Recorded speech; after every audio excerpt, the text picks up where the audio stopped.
Hey, sweetie, it's your gay Hi. uncles. Okay, so we're a little worried about all your dead plants. Don't sweat it though, because we've killed a bunch. We have. But here are 3 easy to take care of plants that might help you out, okay? The ZZ plant is so cute, literally impossible to kill, and it has a cool name, so like bonus points. Pothos might look basic, but it's not, and if you leave it alone, it might take over the world. It grows so fast. Speaking of world domination, succulents have been around since like literally the dinosaurs, and they're really trendy right now, but they're honestly so cute and hard to kill. Oh, and yeah, we have a shop. This plant is called a pink wandering Jew, a Tradescantia nanook. I water mine once a week and it stays in bright indirect light. The brighter the light it's in, the more that pink is really going to come through, so you want to make sure that they have plenty of light.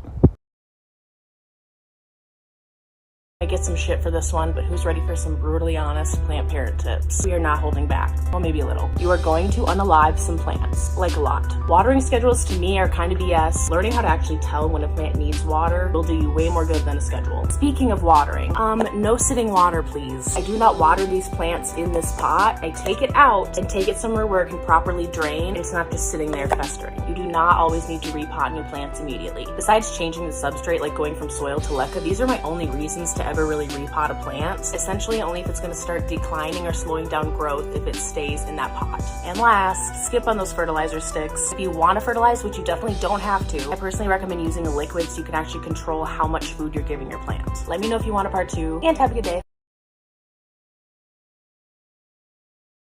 Let's talk about Monstera's aerial roots and what you should do with them when they start to grow too long. And as you can see here, these ones have gotten very, very long. Monstera is an epiphyte, and epiphytes use these aerial roots for stability when growing in the wild.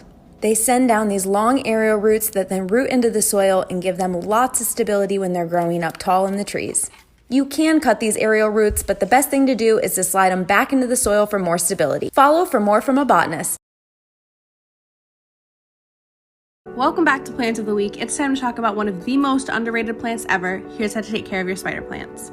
These guys will do well in almost any level of indirect light, so you can stick them in a low light bathroom, medium light kitchen, or bright light living room, and they'll be happy. They also aren't super fussy moisture-wise and like to dry out partially between watering. As always, I feel it out with my finger, and I like to water when the top 2 to 3 inches of soil is dry. And if you're getting brown tips, don't be afraid to add some humidity with a humidifier, mist, or just stick them in a super humid spot like the shower. And best of all, they're pet friendly.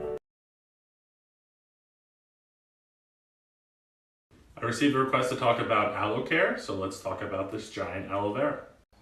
I recommend keeping them in bright, indirect light. They can handle direct light as well, though.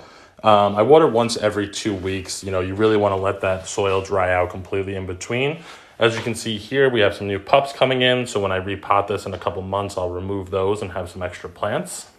They are pet friendly. As the plant starts to grow, you'll start noticing some of the lower leaves may have a tendency to start really thinning out compared to this like really thick and juicy leaf up here. What you want to do at that point is just remove it from the base. So you can just cut that with some pruning shears or even just a sharp knife. And then that way the plant can focus on new growth as it grows in the center like so. Okay, so you just bought a Venus flytrap from a hardware store or maybe a grocery store, and you want to know, what do I do now? First things first, take all the plastic off. If it's got a cup on the top or around it, just take that off. They don't need a ton of humidity, and really that's more for protecting the plant than it is for increasing humidity. Secondly, set your plant in water. They really like water. They're bog plants, so they can be sitting in a deep saucer of water all the time. Just make sure it's got no minerals and no salts. So distilled water, rainwater, or reverse osmosis water.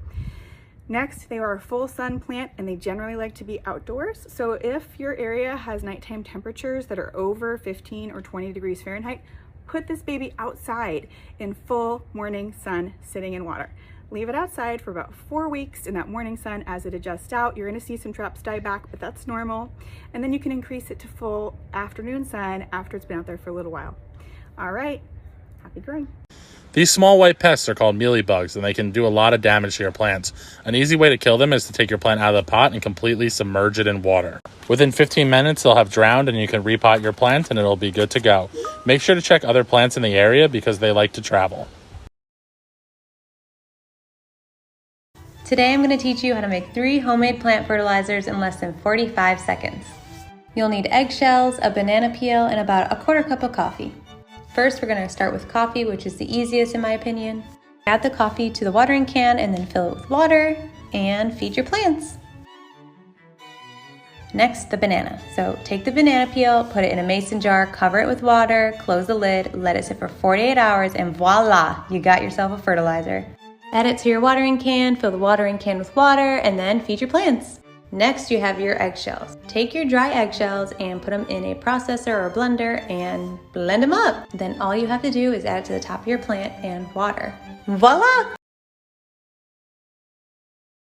Hey guys, welcome back to Planttok. How the hell do you keep these alive? Don't overthink it. Native to Southwest Africa, these plants in the wild are actually ground cover plants. So they love being dry.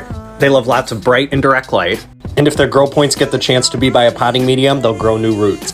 Make sure you have lots of light. Only water them when they've shriveled. And watch them grow. You might even get them to flower. Hope that helped. Here's why it's super important to prune your plants. Growth that looks like this or like this or like this is never gonna go back and be healthy again. So for the health and well-being of the entire plant, we gotta cut that shit off. Grab a clean, sharp pair of scissors, get as close to the base of the stem as you can, and give it a snip. The same goes for sheaths, dead flowers, or leaves you may or may not have accidentally broken in half. Happy pruning. What's up, y'all? We got a new series called Plants That Will Fuck You Up. Alright, we're hitting the ground hard and fast. We got our first plant. It's called Conium maculatum, also known as poison hemlock. It's related to the carrot, but don't be surprised when this vegetable drops Bugs Bunny's ass in a matter of minutes. This botanical joker can be identified by its reddish-purple streaks and spots on its stem, as well as its fern-like leaves. Listed as a noxious weed, it can be found in vacant lots, open fields, and roadsides, which is kind of fucked up considering people sometimes like to hang out here. All parts of this plant are highly toxic, including the roots and seeds. Even the dead canes can clap your ass for up to 3 years. This plant truly takes no prisoners. Even eaten in a small amount, it's over. It's done. You're not coming back because guess what? They haven't found an effective way to treat this shit yet. The murking starts with dizziness, dilation of pupils, and trembling, followed by a slow heartbeat and eventual cardiac arrest, which leads to paralysis of the nervous system. All this shit happens within just a couple of hours, too. The main cause of death is through ingestion, but even minimal exposure can cause severe skin burns and respiratory failures, so if you see this plant in the wild, it's just probably best to hand over your wallet and walk away. If you want really healthy houseplants, one thing you can do is give them a spa day once a month. By that I mean take off all the yellow leaves, get down to the soil and take any of the dead leaves decaying out of there. That can help prevent fungus gnats. And instead of just watering them, give them a good soak in the bathtub or sink. Okay, if you have houseplants, you need these 2 items. If you start to notice you might have fungus gnats, place these yellow sticky traps in the soil of your pots. Leave those there for a couple weeks, and in the meantime, get some neem oil and soak the soil of your plants. This will kill all the eggs if there are any. And there you go. Bye-bye bugs. Welcome back to Plant of the Week. Here's how to take care of the most indestructible plant of all time, snake plants. These guys will be happy in almost any level of light, bright, medium, low, and they can even thrive completely on artificial light, making them the perfect bathroom plant.